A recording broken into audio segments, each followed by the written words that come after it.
What is your plan? Zion is about to go to the east. Are you saving your money now to buy land in Zion Estate? Because it will develop like this place. If you don't have 100 million now, you can't buy a plot of land in this estate. When we came here, everywhere was desert. The presence of Zion brought development here. This place is the most expensive place in the whole of Kotago. Why? Zion. The same Zion is going back home.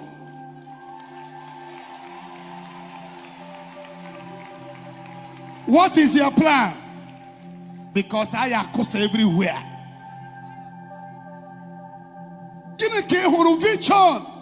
The spiritual director of Zion Prayer Movement Outreach, Evangelist Ebuka, will be announcing there that he's moving his church to the east. The Zion ministry is currently domiciled in Lagos. When you listen to him carefully, he said when they came in there, where they are currently having their ministry, that place was desert. It was underdeveloped. It was a bush. Nobody wants to have anything to do with that place. But they came in there, developed that region, and many people came in that place and started buying houses. That place has now developed and is paying revenue to the Lagos state government. Lagos state announced that she is a 1 trillion naira economy. I think this is the highest in Nigeria. There's no state in Nigeria that can generate or has generated a 1 trillion naira economy. Now, most of you will be asking, why is Lagos state generating 1 trillion naira economy and other states cannot generate that amount of money? Zion ministry is one of the reasons why Lagos state is generating a 1 trillion naira economy, and I'm going to tell you why. Many companies, business owners tend to move to Lagos to start up their business. The reason why they move to Lagos to start their business or company is not because Lagos is the most secure or the safest place to invest in Nigeria. As a matter of fact, Lagos is the worst city to live in Africa, the most unlivable city to live in Africa, the fourth most unlivable city to live in the whole world. That is how terrible Lagos is. The reason why you see people move down to Lagos to start their businesses and their companies is because of the presence of the federal government investment in Lagos. Lagos houses the seaports in Nigeria. Lagos houses the international airport in Nigeria. These two critical infrastructure is the major reason why people go to Lagos to invest in.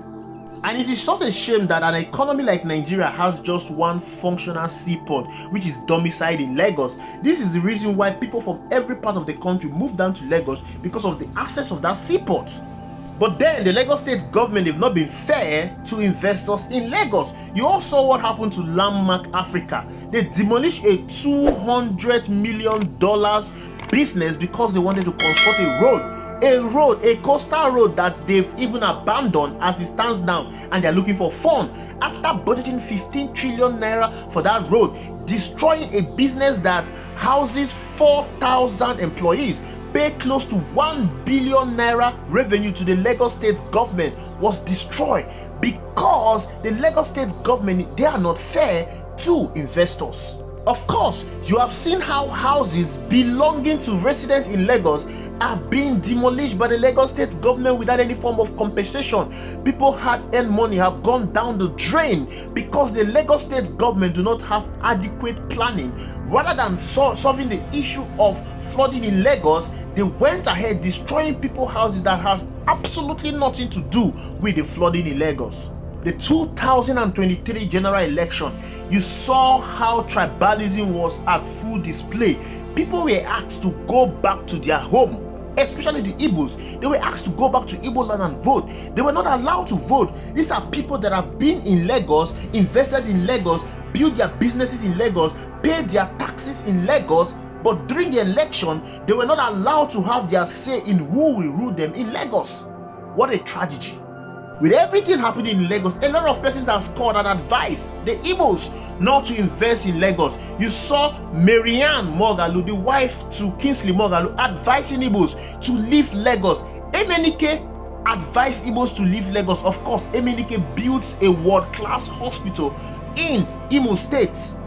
The call has been raised, and I'm sure a lot of persons are taking note. So hearing Evangelist Ebuka Obi saying that he's relocating his church from Lagos to the east is a welcome development. It is a welcome development. The Lagos State government, maybe they've not realized the reason why Lagos State is what it is today is because of the presence of the federal government. And it is such a shame. If the federal government really want Nigeria economy to be liberalized, really want to open up Nigeria economy, then they should start citing different government infrastructure in different regions.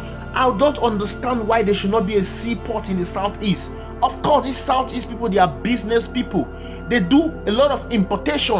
Why can't we have a seaport in the southeast? Why can't we have a vibrant international airport in the southeast? The Enugu International Airport is not of reputable standard. Not only in the southeast, the south, of course, there should be a seaport in the south. Lagos State needs to be decongested. By the time this is done, then we are going to see if Lagos State is truly what it is. The people in Lagos made Lagos what it is today, but it's quite unfortunate that the Lagos State government, they are not recognizing the impact of the people in developing Lagos State. Lagos State is a cosmopolitan state. When people say that Lagos is no man land, they are not saying that they are trying to take over Lagos State. They are simply saying that Lagos State is a cosmopolitan state, just like you have in Abuja. Abuja houses different ethnic group in Nigeria, same as Lagos. If you don't want the people to be in Lagos, then the government should be advised they should decentralize the investment in Lagos. A lot of those key infrastructure should be decentralized and pushed in other parts of the country. This is a very huge move by Evangelist Ebuka Obi, moving his church back to the southeast. Of course, we all know that church is a big business, it's a booming business in Nigeria. Do you know how many persons travel from all over the world to attend any crusade or any conference that is being held by Zion in Lagos? When they come into Lagos, they lodge in hotel. Their presence in Lagos is contributing to the Lagos State economy. That is the reason why you are shouting that Lagos is having a 1 trillion economy. It is not magical. It's not something they pluck from the sky. It is a contribution of all the companies, all the businesses, all the people in Lagos. But unfortunately, tribalism is going to kill Lagos because they want to retain power, but they want APC to be in power. They've taken tribalism to a whole new level. Imagine rejecting a whole true Lagosian in the person of Badebo Rosevival because his mother is an Igbo woman. That is a level of tribalism. That is a level of hatred politicians are building in Lagos. Once Evangelist Ebuka Obi relocates his church to the southeast, the investment he has in Lagos will move to the southeast. The revenue that is going to the Lagos State government will go to the southeast government. Whichever state that church is cited will go to that government. As much as we may try to blame everything on the federal government, I also want to call on the Southeast governors. They should take the initiative and ensure that they build Southeast. Look at what Alex Oti is doing in Abia State. Alex Oti is looking to build a modular refinery in Abia State. Alex Oti wants to build a railway line in Abia State. Alex Oti wants to build an airport in Abia State.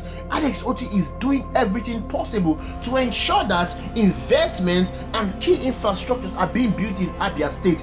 This will help companies to come into Abia State and invest. Look at what is happening just because of the 247 electricity that was done by Geometric Power Plant. A lot of companies, they've moved into Abia State.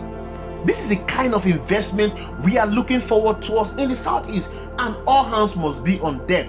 The Southeast governors, they should put heads together and ensure that they do something worldwide that will boost the economy in the Southeast. Thank you for watching. I'll see you in the next video.